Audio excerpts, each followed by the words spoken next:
योगी आदित्यनाथ ने उड़ा दी मौलानाओं की नींद। जो योगी ने किया मोदी ने भी नहीं सोचा था।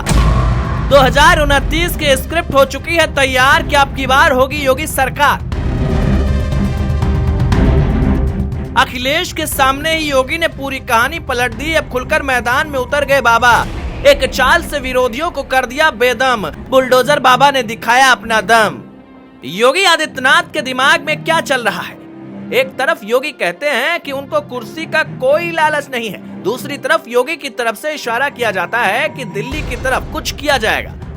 योगी आदित्यनाथ क्या चीज है, इसको समझना किसी भी विरोधी के लिए आसान नहीं है। योगी जानते हैं कि हिंदुओं के लिए कैसे आगे आना है। अगर हिंदुओं को दर्द होता है तो योगी भी उसका दर्द महसूस करते हैं। यही वजह है कि कोई दूसरा योगी आदित्यनाथ नहीं हो सकता। योगी आदित्यनाथ भले ही मुख्यमंत्री हों, मगर वो मौलानाओं के लिए कैसे काले साये की तरह हैं, उसकी कहानी आपको जरूर जान लेनी चाहिए। सबसे पहले तो ये जान लीजिए कि योगी आदित्यनाथ को मुसलमानों से कोई दिक्कत नहीं है। उनको दिक्कत सिर्फ उस मुसलमान से है जो उपद्रव फैलाता है, जो हिंदुओं को नुकसान पहुंचाता है। नहीं तो मुसलमानों के लिए भी योगी सरकार काम कर ही रही है। योगी आदित्यनाथ कई बार ऐसा कह चुके हैं कि उनको मुसलमानों की उन्नति चाहिए सीधे तौर पर, लेकिन कुछ मुसलमान हैं जो मनमानी करते हैं और इसीलिए योगी आदित्यनाथ गुस्सा होते हैं। और वो कई बार कह चुके हैं कि उन्हें 20 से ज्यादा मतलब नहीं है। एक तरफ जहां देश में हिंदू मुसलमान की पॉलिटिक्स लगातार बढ़ रही है, विपक्षी दल मुसलमानों को साधने की कोशिश कर रहे हैं, वहीं दूसरी तरफ योगी आदित्यनाथ ने जो कुछ करने का वादा किया था उसी पर डे 1 से चल रहे हैं। योगी का एजेंडा एकदम क्लियर है, हिंदुत्व का एजेंडा। इसीलिए तो उनको हिंदुत्व का फायर ब्रांड नेता कहा जाता है। योगी को पता है कि मुसलमान तो उनको वोट देने से रहा, इसीलिए वो खुलकर सामने आते हैं और हिंदुओं का पक्ष लेते हैं।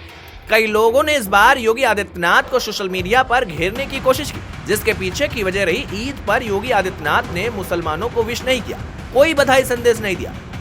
योगी आदित्यनाथ के ट्विटर पर ईद की बधाई वाला संदेश मुसलमानों को नहीं दिखा तो भड़क गए। हालांकि बाद में मुख्यमंत्री कार्यालय ने, क्योंकि सरकार है तो सरकार की तरफ से बधाई जरूर भेज दी गई, लेकिन योगी आदित्यनाथ ने अपने पर्सनल ट्विटर अकाउंट से कोई ट्वीट मुसलमानों के लिए नहीं किया, जिससे आप समझ सकते हैं कि कुर्सी मिलने के बाद भी योगी को इस बात का लालच नहीं है कि अगर खुलकर सामने आएंगे तो उसका अंजाम क्या होगा, नुकसान उठाना पड़ेगा। सोशल मीडिया पर तो लोग योगी के इस कदम की खूब तारीफ कर रहे हैं और कह रहे हैं कि योगी आदित्यनाथ ना बदले हैं और ना ही बदलेंगे।